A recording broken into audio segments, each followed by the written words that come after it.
프랑스의 젊은 대통령, 최연소 대통령 마크롱 대통령이 당선된 이후에요. 약 한 달이 지났습니다. 곧 하원 의원 선거를 앞두고 있다는데 여기서요. 이 한국 출생의 의원이 탄생할지도 모른다는 얘기가 나오고 있습니다. 그런데 이 프랑스의 의원인데 스위스에 거주하고 있다.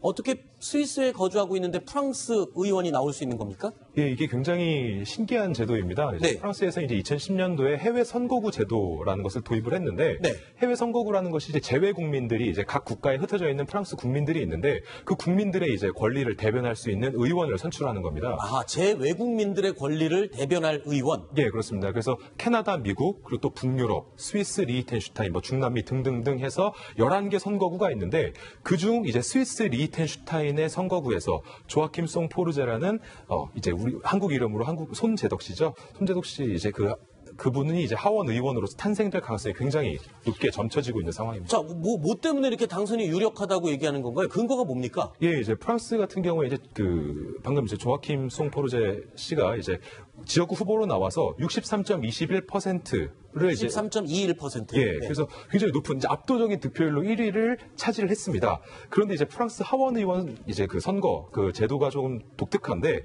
투표율이 25%를 넘지 못할 경우에는 이제 결선 투표를 가거든요. 그래서 다른 후보와 다시 한번 겨루게 되는 그런 과정인데 네. 실제로 이게 투표율이 20%밖에 안 되다 보니까 다시 한번 이제 결선 투표를 거치게 되는 그런 과정이 남았습니다. 네. 하지만 아까 말씀드린 것처럼 63.21%라는 압도적인 득표율이 있었기 때문에 결선 투표에서도 당연히 승리하지 않을까라는 그 의견이 굉장히 네. 높게 점쳐지고 있습니다. 한국 이름 손재덕, 조아킴 송포르제 이분이요. 이 마크롱 대통령이 만든 당 소속으로 지금 출마를 한 건데 이 68%의 득표율을 얻을 때 상대 후보는 20% 정도밖에 득표율을 얻지 못한 현역 의원이라면서요. 네, 그러니까 더더욱 의미가 있는 것 같습니다. 예. 자, 그러면 한국 이름 손재덕, 조아킴 송포르제 도대체 어떤 인물입니까? 네, 태어난 곳이 한국입니다. 네. 83년 4월 15일에 태어났는데요.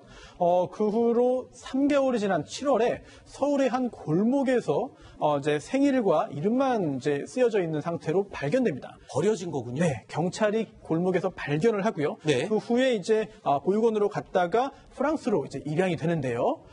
그 후에 프랑스에서 성장을 합니다. 그러다가 2008년에 스위스로 의학 공부를 하러 떠나고요. 스위스에서 로잔 대학병원 신경방사선과 의사로 일을 하다가 이제 그 마크롱 대통령, 당신이 대통령 되기 전인데요. 네. 만납니다. 만나서 작년 4월인데 이때 그 마크롱 후보가 스위스에서 자신을 위해서 또한 프랑스를 위해서 뛰어달라라고 요청을 했고 그러한 요청을 받아들인 것이 마크롱 대통령과 이제 조아킴 씨의 첫 만남입니다. 네. 자, 이 스위스 현지 언론과의 인터뷰에서요. 이 마크롱 대통령에 대해서도 본인이 가진 느낌을 인터뷰에서 표현했다고 합니다. 자, 자랑스러운 한국 태생인데 마크롱 대통령은 어떻게 말하는지 들어보시죠. 네. 지금 자유에 대한 예. 믿음, 개인의 해방, 평등한 기회를 위해서 마크롱 대통령이 해왔던 노력을 사랑한다라는 이야기를 스위스 네. 언론과의 인터뷰를 통해서 밝혔고요. 마크롱 역시 이 조아킴 씨에 대해서 굉장한 신뢰를 이제 표하면서 이제 집권당이 되겠죠. 집권당의 후보로 이제 하원 의원 후보로 공천을 했습니다. 당선이 네. 유력한 상황입니다. 그렇군요. 자, 그런데 송포르제, 조아킴 송포르제 이분이 과학자, 그러니까 의사죠. 네. 의사면서 뇌과학이 굉장히 조예가 깊다고 하는데 음악에도 또 굉장한 소질을 보인다고요? 네, 그렇습니다. 실제로 이제 프랑스 국민의 어떤 대표로서 이제 곧 선출을 앞두고 있는 분이라서 더 자랑스럽기도 하는데 그걸 넘어서서 이제 실제로 현역 의사인데 음악 재능까지 굉장히 뛰어나다고 합니다. 스위스 제네바 이제 대공연장에서 하프시코드를 단독으로 연주하는 그런 모습들도 연출이 됐었고 실제로 지금 연주하고 있는 장면들이 굉장히 자연스럽지 않습니까? 굉장히 전문적인 소질을 가지고 있다고 봐도 무방할 정도로 그런 이제 연주 실력까지 가지고 있다고 알려져 있습니다. 네, 알겠습니다. 자, 버려져서 입양되지만 않았다면 얼마나 더 자랑스러운 한국인이었을까 싶은 아쉬운 생각이 좀 드는 그런 인물인 것 같습니다.